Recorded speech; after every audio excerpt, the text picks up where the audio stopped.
Hi Steve, you're head coach at GB Paracanoeing. Let's start with you. First of all, tonight about the Paddle Awards.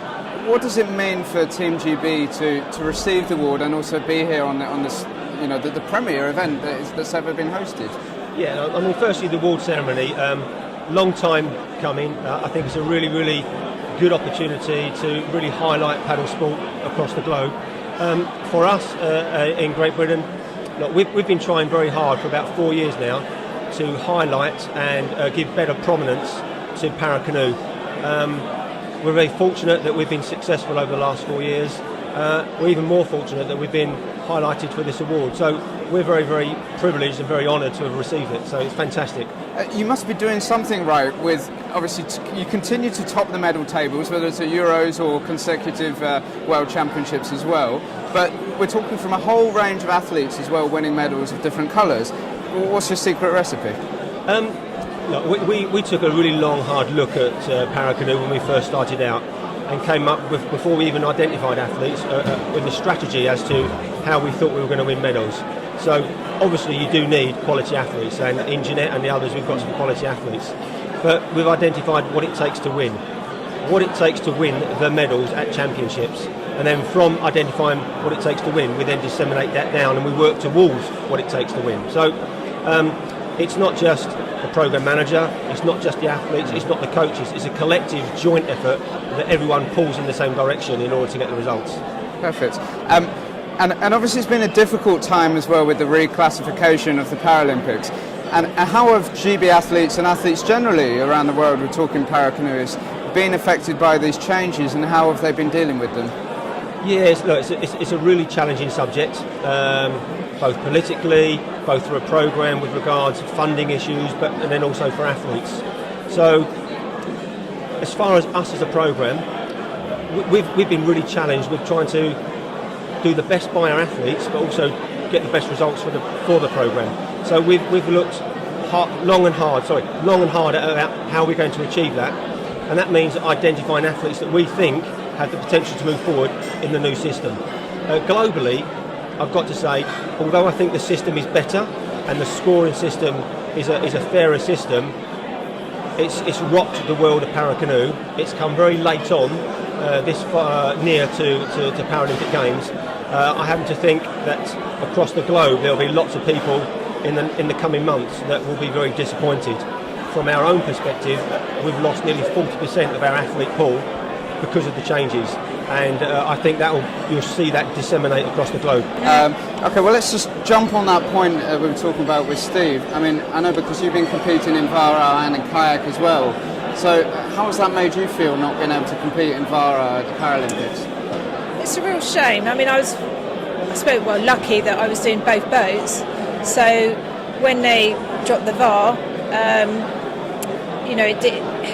technically it didn't matter so much because I was still doing the kayak. I mean, for some of our athletes where they've only been training in the VAR, then that's a huge step for them to then move over to a different boat. But it's had a big effect on me where I was going to be able to race in both boats, obviously if I'd got selected for Rio, so now that means I'll only be able to do the one event. And I just think it's a real shame. The outrigger canoe is a fabulous boat to compete in, and obviously in that boat as well you don't have any stability issues, so it's just a big shame that they've taken it out, and as Steve was saying as well, that they're making these changes so late in the day as well. I mean, just over sort of a year and a bit to go before Rio, so it's been a shock. Good point about Rio. I mean, let's talk something more positively now.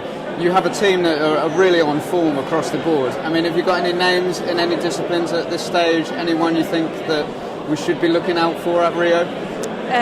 In the GB team? In the GB team? Well, I guess really the whole team that went to the Euros. We got five gold medals out of 6. So I would like to think, myself included, that would be the team going forward to Rio. About the Paddle Awards tonight, we've brought lots of athletes together. Do you think an initiative like this is good for the future of the sport, paddle sports, and to promote paracanoeing going into the future? Oh, absolutely. I mean, as Steve was saying, it's been a real honour to be here. But being able to see what the other disciplines, what else is going on around in the world, definitely, and it puts the name of Paracanoeing there as well. So it's really great. Looking back to the World Championships last year, talk me through your race or races. Well, the trouble is, when you go in at the top, there's a lot of pressure, and I mean that's pressure that I put on myself. So you have to obviously try and forget about that. Go in, you all start going into that race completely, from scratch, and. So, you can't start thinking, putting yourself on the podium. You've got to just race your race. And going into the competition, I was doing some really good times. And, when we got out to Moscow, when we were training on the regatta course, and I remember just thinking, wow, this is just amazing. And, I did allow myself a little thought that, wow, it'd be pretty amazing to win a medal here in Moscow. But once you're on that start line, you're completely focused, and I just did my own race, and we came out with the gold. Great, Steve, you must be very proud. Yeah, very much so. Yeah, very much so. Look, very proud of Jeanette. Jeanette's been a mainstay of our team for 3 or 4 years now, but we're building a team around Jeanette as well. So. As Jeanette has already spoken about, we've got gold medalists in all the other events. It's now for the other nations to catch us up. We're still going to be pushing on very, very hard. We're in the prime seat at the moment, but not sitting on our laurels. We know we've got to keep on pushing forward. The next thing is the World Championships, which is Paralympic qualification, and you have to come top 6 in order to qualify there. We're going to get over that hurdle, go away, think again, recalibrate what we need to achieve, and then head on for Rio. But overall, just coming back to the question you had earlier about the awards, it's fantastic for something like Paracanoe, which is a relatively new Paralympic sport, to be given an opportunity to be on the same level as Olympic sport and other sports in the world. London 2012 was a watershed and a real change in mindset with regards to Paralympic sport, and there's much more of an appetite for Paralympic sport, and we're just hopefully riding that crest of the wave in order to give it more prominence from now moving forward. So it's fantastic for us to be here. Great, thank you, Steve. Thank you. Jeanette, Team of the Year. Thank you.